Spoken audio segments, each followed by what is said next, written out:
I started in June of 92. In March of 93, my grandfather passed away.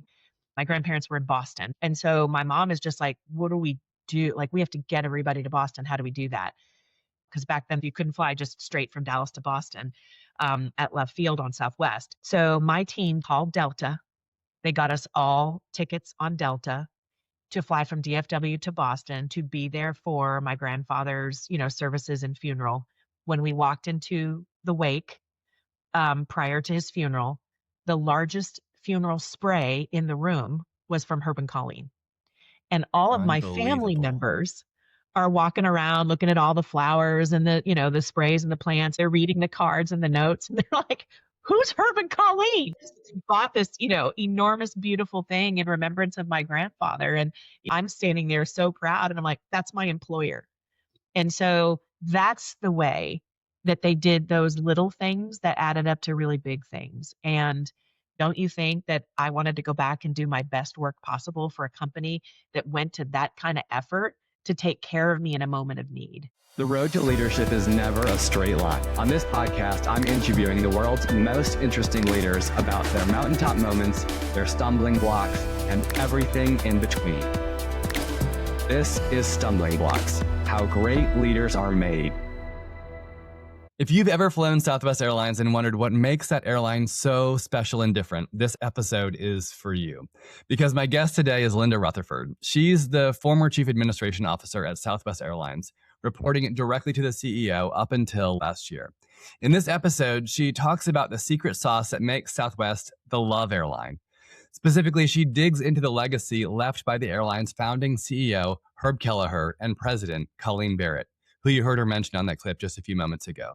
They literally grew the airline from an idea on the back of a napkin to the $28 billion powerhouse it is today, employing more than 70,000 people and flying 140 million passengers per year.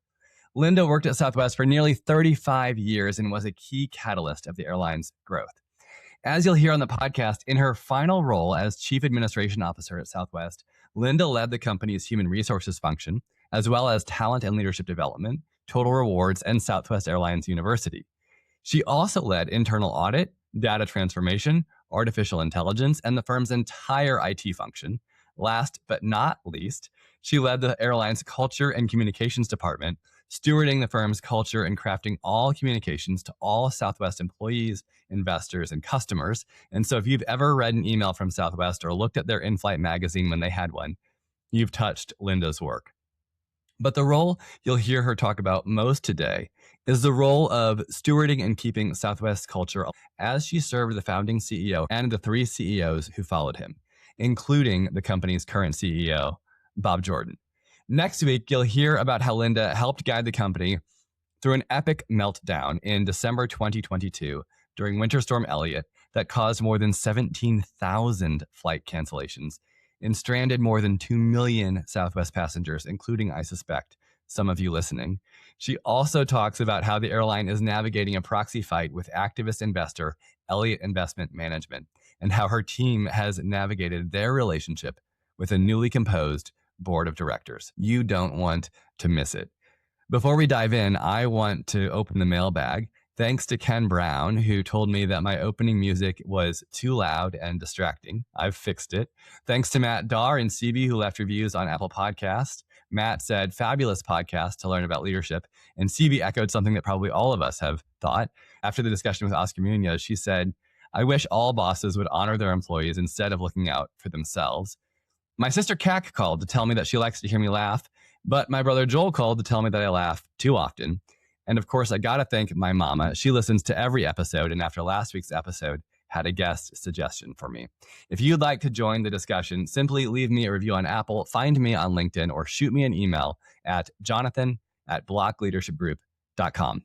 And now, here's Linda Rutherford, Chief Administration Officer at Southwest Airlines. Linda, welcome to Stumbling Blocks, How Great Leaders Are Made. Welcome to the Treehouse. It is such a joy to have you here and to get to spend some time with you.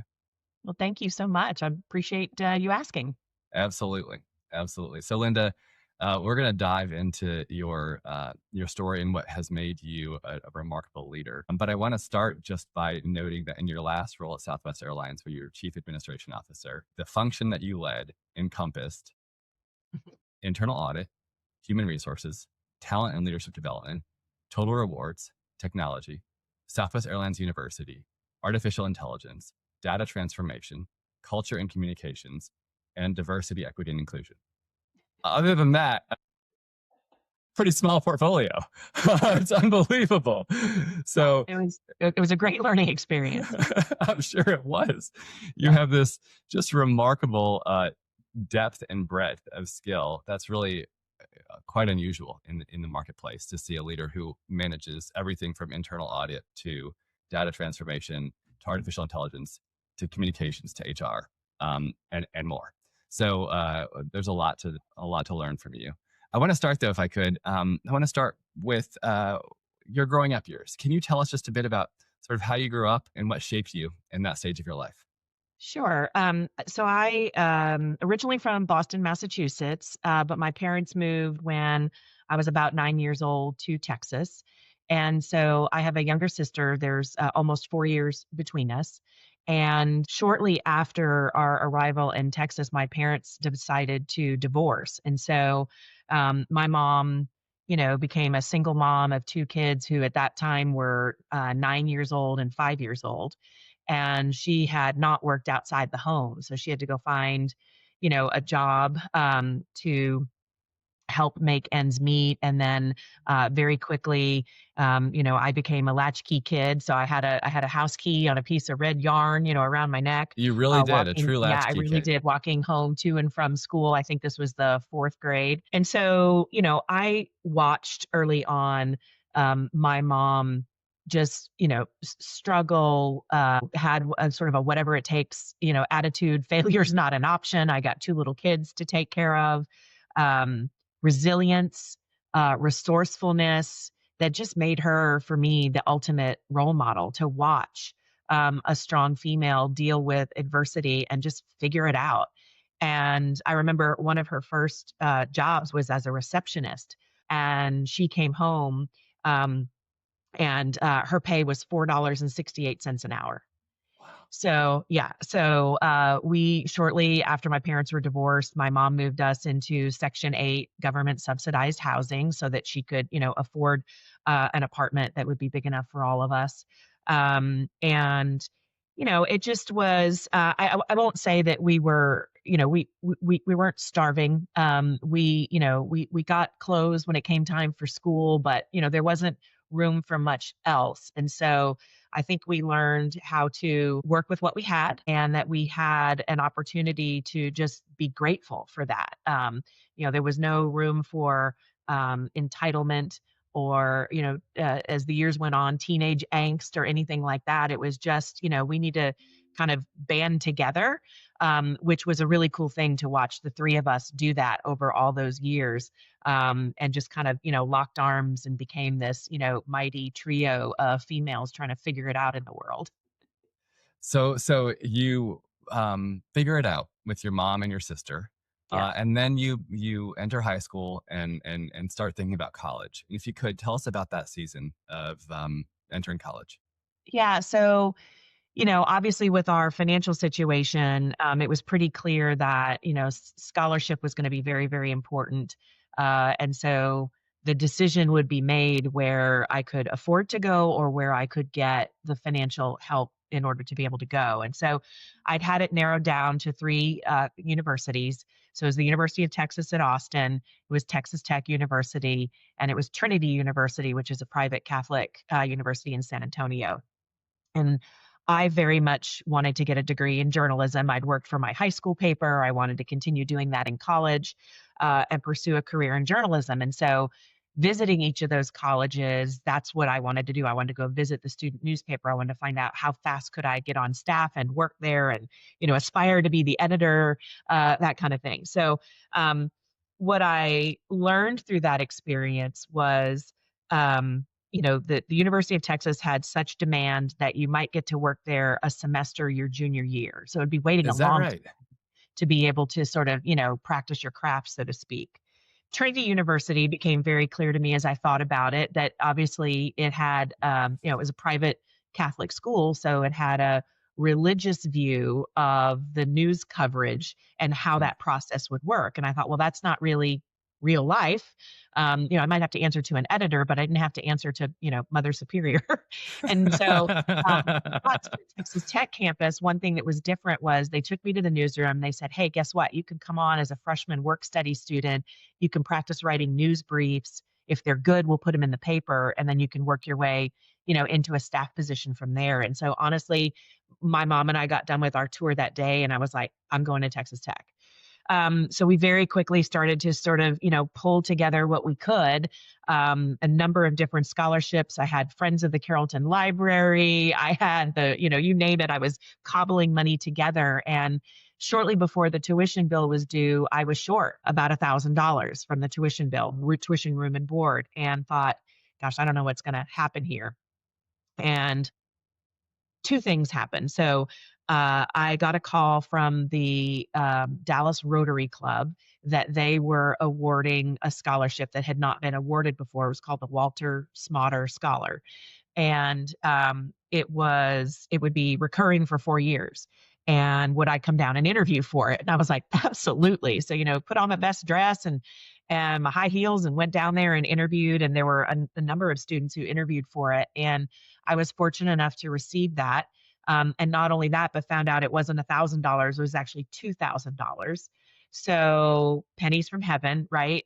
Arrived, and so we got the tuition bill taken care of. And the night I was packing everything to drive to Lubbock and packing my car, my mom gave me a little wicker. I used to collect music boxes, Mm. but a little wicker music box. And so, it was wicker, and then it had a big blue bow on the top of it. And when I took the lid off, my mom had folded 20 $10 bills in it. And she'd been saving it for forever and said, this is what I want to send you away with. This is your spending money. And I don't know how long it's going to last, but try to make it last as long as you can. It's all I have to give you. And, I cried, she cried, off I went to school, and getting a little emotional thinking about it. But, Mm. it was my mission to not disappoint her for sure.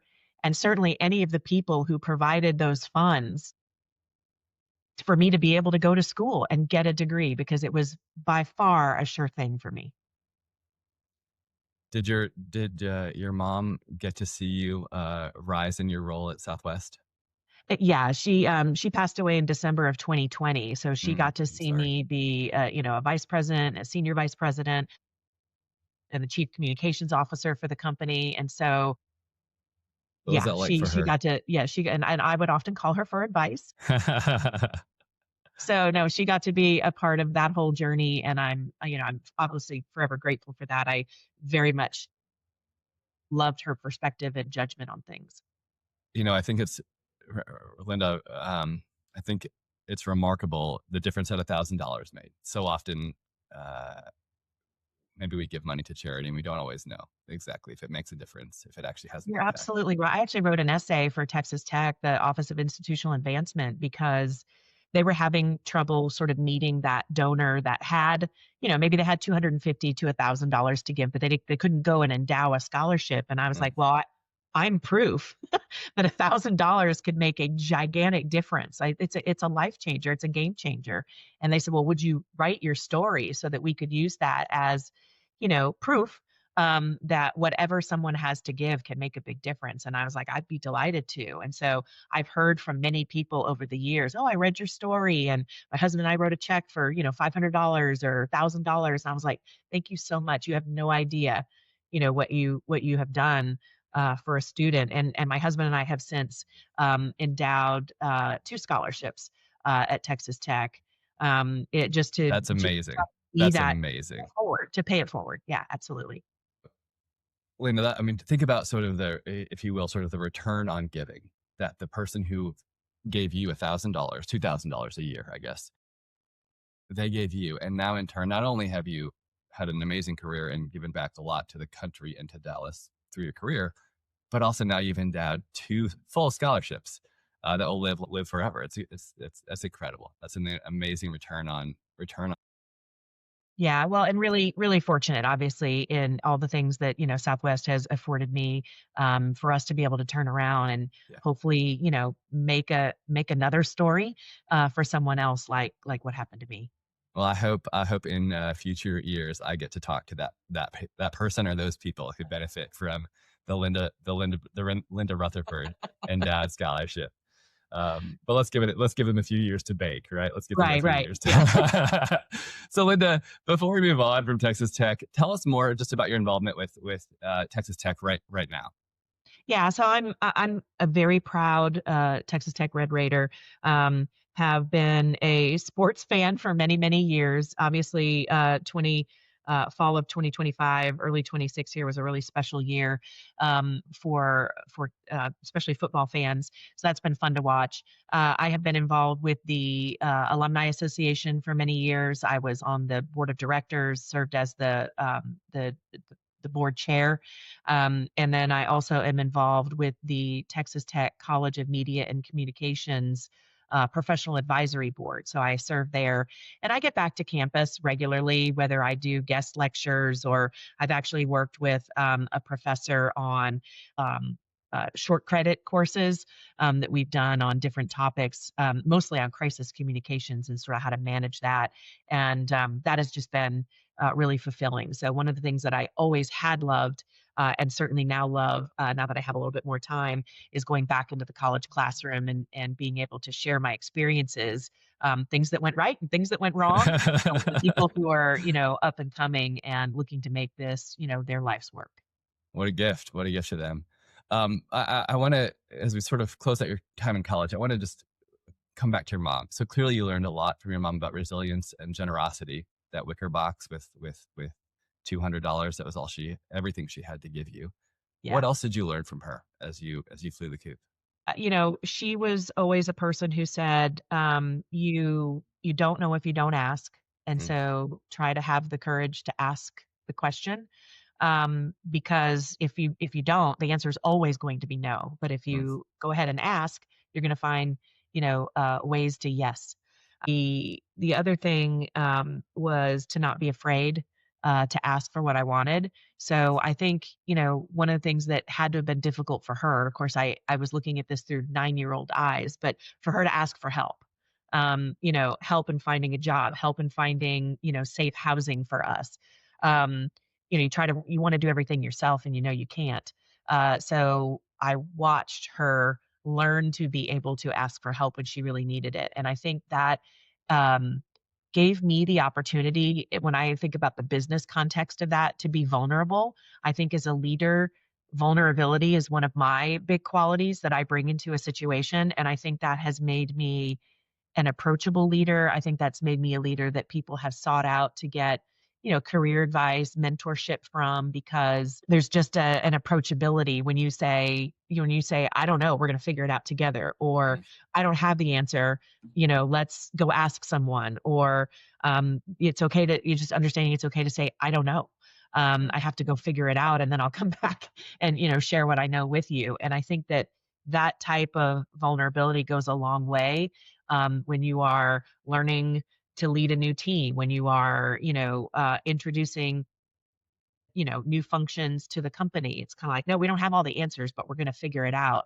And so I learned that from her because I think she obviously at that point in her life, being newly divorced, having two small kids, having to figure out how to be a single mom, figuring out how to get us into safe housing and settle us so that we could get back to being kids versus being all caught up in the in the vortex of divorce, is watching her resilience, watching her vulnerability, and asking for help. Recently you gave a talk to folks who are maybe early in their careers, and one of the things you talked about was vulnerability, and that sometimes folks, maybe especially in the interview phase or if they're early kind of in their role, try to look like they know everything, and they don't. They're invulnerable. They don't need help. And your advice was the exact opposite. Actually, do something very different. And I wonder if you can just talk about that a little bit.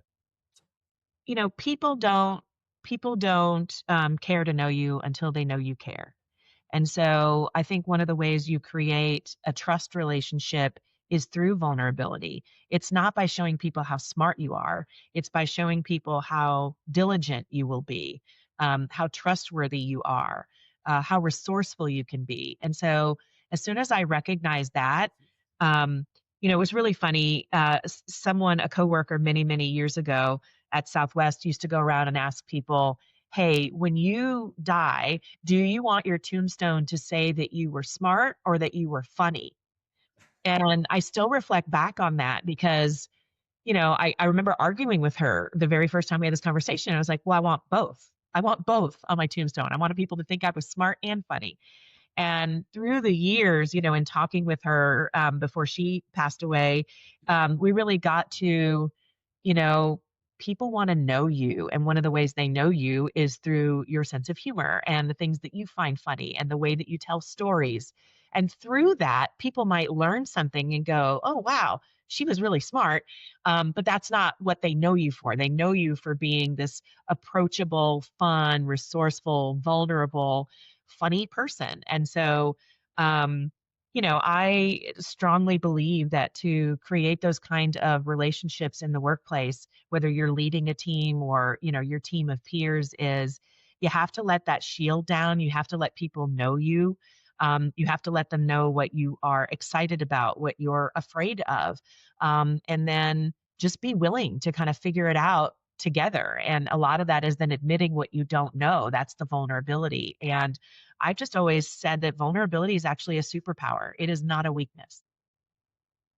Say a little bit more about that if you don't mind. Vulnerability is a superpower. That's not a phrase you hear very often. No, it's not because I think that particularly in, Western, in the Western world, Yeah.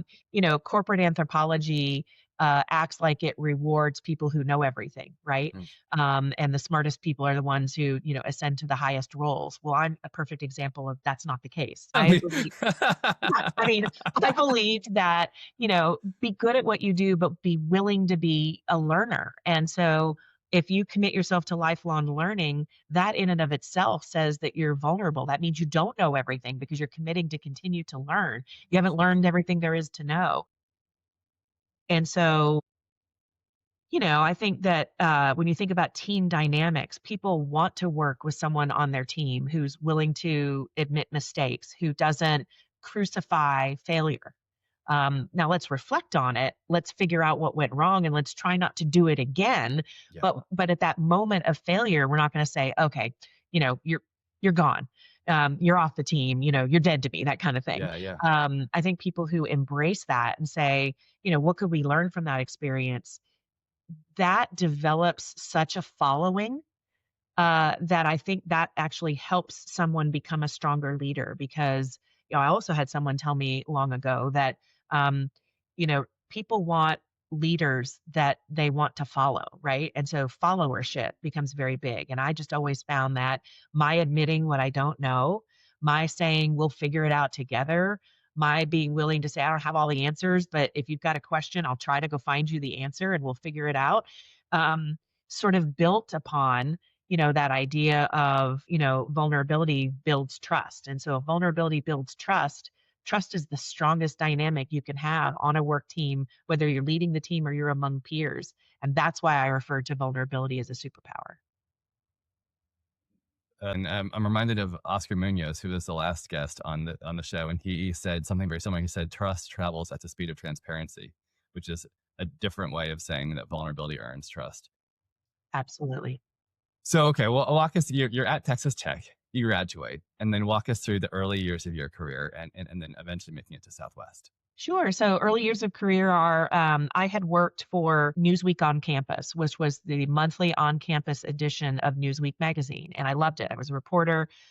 It was great to meet the people who work for Newsweek magazine in New York. And so when I graduated from Texas Tech, there was an opening on the actual Newsweek staff and they were hiring two people. So they hired me from Texas Tech, and they hired a woman from Wellesley University to both start at the Amazing. same time. Yeah, so it's kind of funny. So we ended up sharing an apartment for a period of time. And it was a fantastic experience. I loved being in New York. I loved getting to understand how magazine journalism worked. I did figure out in the end that it was not what I ultimately wanted to do. I really liked the daily grit of newspaper journalism, and so when I got back to Dallas, I started working for a series of smaller newspapers. So I worked for DFW Suburban Newspapers, which at the time was an affiliate owned by the Dallas Morning News. I worked for Hart Hanks Newspapers, which was a chain of community newspapers.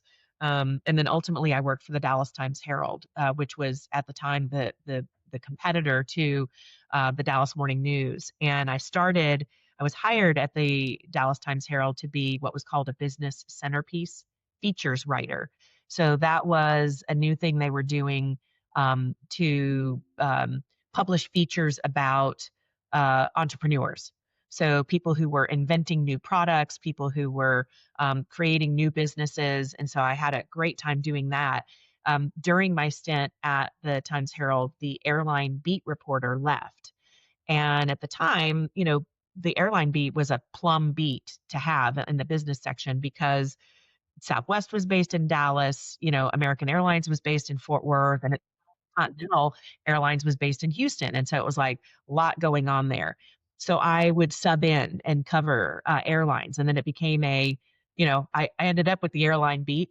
And so through that, I got to meet all of the really awesome people at United, Continental, Delta, American, Southwest. And as I was learning the airline business, I mean, I was just fascinated at how this airline that didn't operate like any other airline was making a difference and was doing it their own way. And I thought, that's really cool. I mean, I wonder someday the Dallas Morning News bought the Dallas Times Herald and shut it down. And so that was December 8th, 1991. And so I was, out of work and was trying to decide what I wanted to do. So, that purchase sort of flooded the market with journalists who at that time had a lot more experience than I did. And so it was not going to be easy to find another journalism job, and certainly not in the Dallas area. And I didn't really want to leave. Interestingly, I had great relationships. So I got a couple of really cool offers, which was, hey, if you need to fly somewhere for a job interview, we'll write you an industry pass and, let you be able to go do that. And so I was like, this is fantastic. Thank you so much. American and Southwest went a step further, and American said, we have an opening for an assistant editor of Flagship News, which was their internal employee newspaper. And then Southwest said, we have an opening for a public relations coordinator. And so I was like, great. So I went and interviewed at both those places and was moving along in the process. And I remember, going home one night to my parents' house, and my mom's like, "How's the job hunt going?" I was like, "Well, as a matter of fact, I've got two job offers. I have one from American, I have one from Southwest." It's And amazing. She must have been so proud. the one from American paid 8,000. This is 1992, okay, March of 92. And the one from American paid $8,000 more a year. And she was like, "Linda, no brainer." She was take the $8,000 more, take the company that has the international flight network. I mean, it's just a much bigger company. And you said you wanted stability. And that sort of, I was like, stability, stability. And what I had remembered, if you think about during that time, it was the Persian Gulf War. Yeah. And having covered airlines, I knew which ones were making money and which ones weren't. Mm. And what I got nervous about was at the time, American hadn't made money in a couple of years, while Southwest had remained profitable. And I thought, my gut is just telling me I need to take the Southwest job. And so probably the one and only time I didn't take my mother's advice, and I'm so happy I didn't. Sounds like you did all right. Right. So I took the Southwest job, and I started June 1st in 1992 as a public relations coordinator. So entry level, learning what it meant to do public relations. And my job mainly consisted of media relations. Obviously, I was writing news releases, and we were doing a lot of event planning, because Southwest was just, adding new dots to the map and new cities that we would be able to go and, with a lot of fanfare, introduce the Southwest product into new markets. And so that was the genesis of how I got to Southwest and what role I started with. So at the time, I lived in St. Louis at the time, and I was in maybe elementary school or middle school, but I was a bit of a nerd, which maybe we'll come back to later.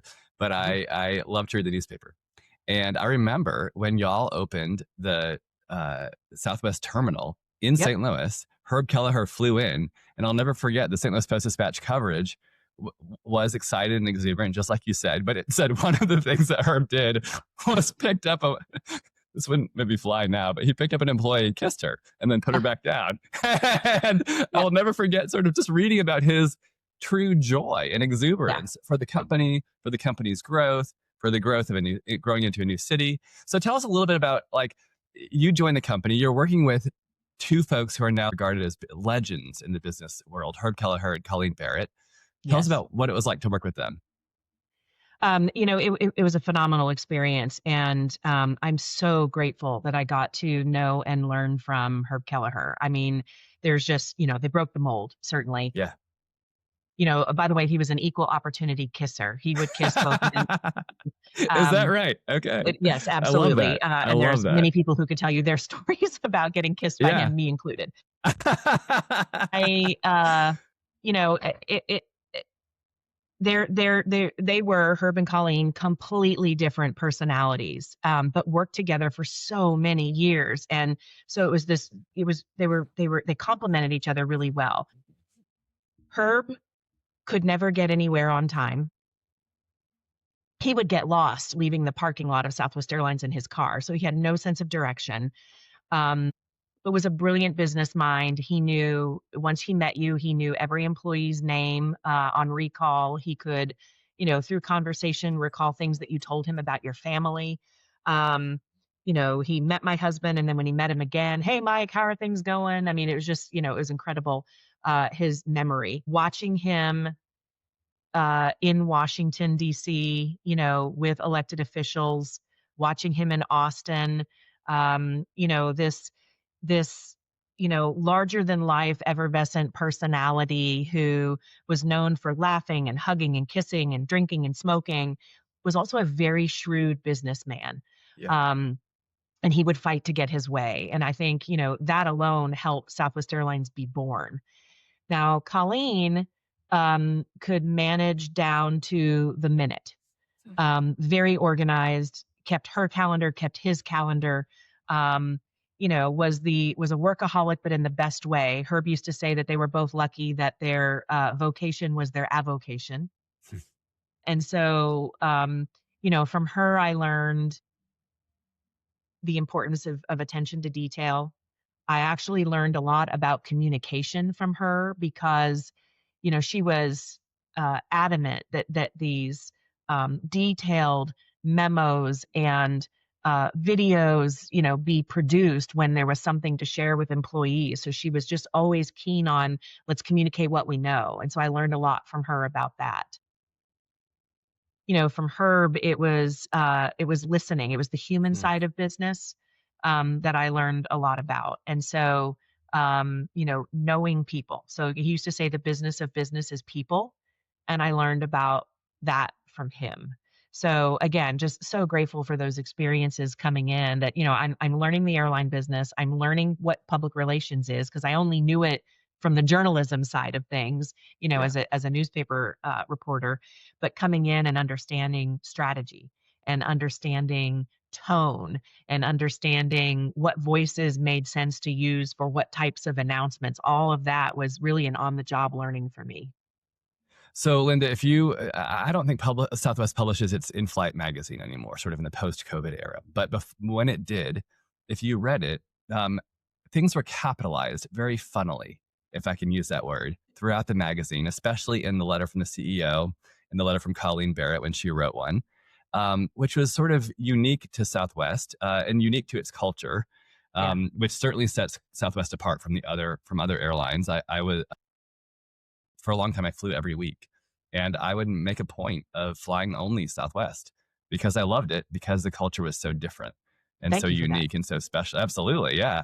And so I wonder, can you tell us a bit about what you learned about culture and how Colleen and Herb shaped culture and then helped you learn how to shape culture? It's again, the business of business is people. And so I think one of the things that they knew instinctively early on was if we choose the right employees, Yeah. if we make them feel secure in their roles, they're going to turn around and do their best work. And so the company benefits because whether I'm a finance analyst or a flight attendant, I'm going to put forward my best effort. They also knew that discretionary effort would come from employees feeling happy and secure and fulfilled. And the discretionary effort would be important because it would be for the customer, it would be a whatever it takes attitude. I'm going to go above and beyond to serve the customer.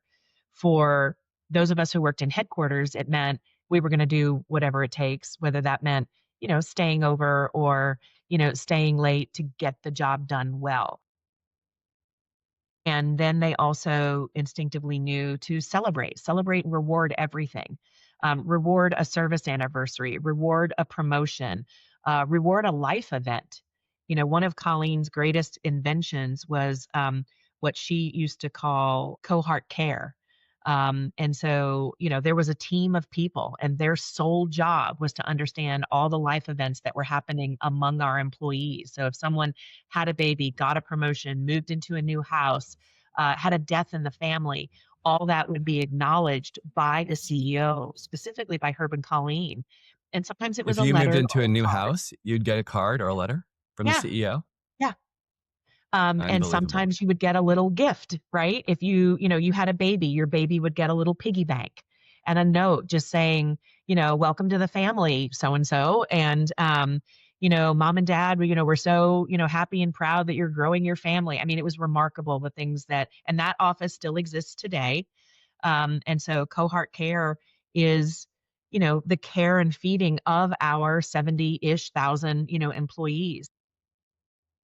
That builds culture, right? Because I've created a safe, psychologically safe environment. I welcome discretionary behavior. I celebrate everything, and I make you know how important you are to the overall effort and mission that is Southwest Airlines. Well, that creates, a sense of loyalty, a willingness to go above and beyond, intentionality, right? I want to do my best for this company because of how this company is taking care of me. Quick story about that. I started in June of 92. In March of 93, my grandfather passed away. And I was in Albuquerque doing an event to open our brand new call center there. I get a call first thing in the morning. This is before social media, cell phones, everything. So this is a call to the hotel switchboard. And then, phone ringing in my room that my grandfather had passed away. And so my mom is just like, what do we do? Like, we have to get everybody to Boston. How do we do that? So my team gets me on a flight right away back from Albuquerque to Dallas. And then they're like, just have Mike pack a bag for you. We're going to just tell everybody to go to DFW airport. We'll figure it out. Cause back then there was still the Wright Amendment. So you Hmm. couldn't necessarily, my grandparents were in Boston. So you couldn't fly just straight from Dallas to Boston at Love Field on Southwest. But what they did was they called Delta. They got us all tickets on Delta to fly from DFW to Boston to be there for my grandfather's, services and funeral. When we walked into the wake prior to his funeral, the largest funeral spray in the room was from Herb and Colleen. And all of my family Unbelievable. members are walking around looking at all the flowers and the sprays and the plants. And they're like, Sure. they're reading the cards and the notes. And they're like, who's Herb and Colleen? Bought this, enormous, beautiful thing in remembrance of my grandfather. And, I'm standing there so proud. And I'm like, that's my employer. And so that's the way that they did those little things that added up to really big things. And that's what helps build a culture of, again, humanity, remembering those human moments. Creating that sort of loyalty. I mean, don't you think that I wanted to go back and do my best work possible for a company that went to that kind of effort to take care of me in a moment of need? Absolutely. That's Yeah. incredible. That's incredible. So Colleen and Herb eventually retire and pass the reins of CEO to Gary Kelly. And Actually, you, first to Jim Parker. So Jim Parker was our general counsel and that became our CEO just a few months before 9/11. So he was the CEO who sort of, with the executive team, helped sort of, navigate that really crazy time. He was only CEO for a short period of time. I think it was right at 3 years, Mm. and then Gary Kelly became our CEO. And so, through my career, I've actually gotten to work with 4. So Herb, Jim, Gary, and Bob Jordan.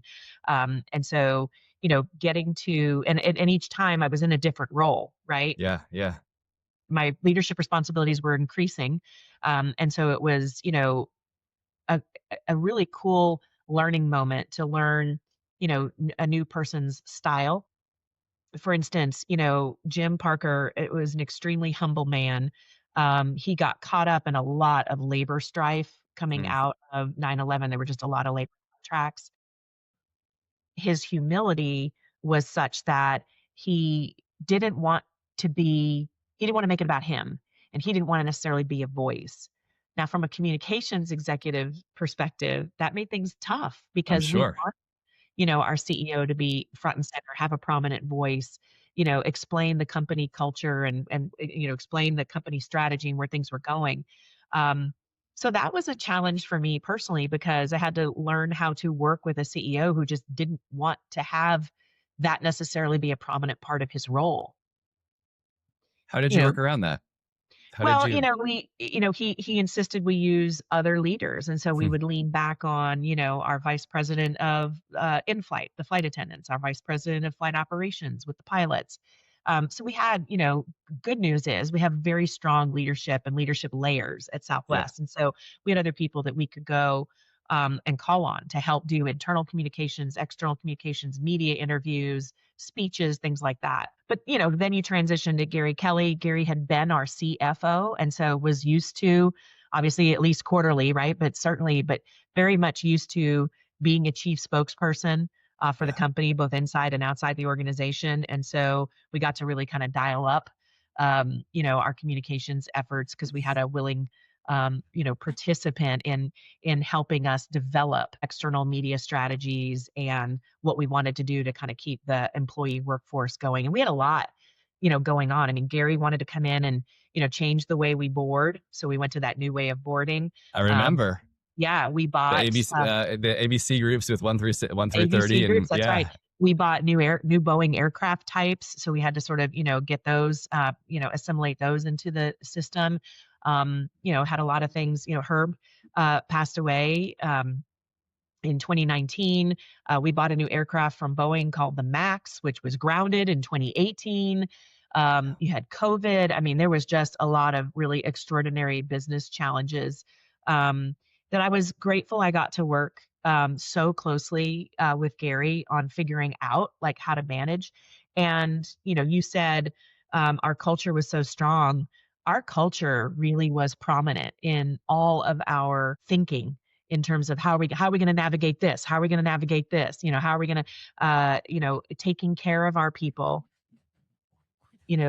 wanting to make sure that that iconic culture of, camaraderie and collaboration, and that sort of family, community-like feel among the workforce. We wanted to preserve that even while we were dealing with some really tough issues. so I want to let's jump into some of those crises. But first, I just want to talk about your culture because I need to share a nerd story, and I can't remember if I've shared this with you before, but when I was in middle school, as I already mentioned, I was a bit of a nerd, and in middle school particularly, I didn't have many friends, but I loved to travel, and so I would.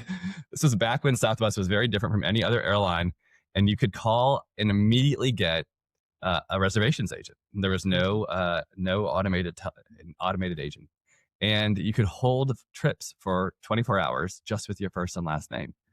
And so I would call Southwest, and my voice hadn't broken yet, so they would call me Mrs. Block, and Oh, and I would make reservations to places that I never actually visited oh, because it was really nice to have someone to talk to. what a sweet story. So thank you, Southwest, for being a little different than the other airlines, and thank you to those reservations agents who are ever so gracious to a Oh, young, high-pitched Jonathan Block who called that's and so sweet. made reservations about every month to places that he never visited, and then I'd hold them and then let them expire after the And let them 24 hours. expire. Yeah. Oh my So Southwest Southwest holds a special place in my heart for many reasons. But that's Oh, one of I them. love it. So your role changes. And in prep for this conversation, Linda, I was talking to your former chief of staff. And I want to just read something that she wrote that I thought was so interesting as your role shifted over time. She wrote, Linda served as the keeper of our corporate soul for a long time, bridging the founding generation of leaders, Herb and Colleen, to the modern.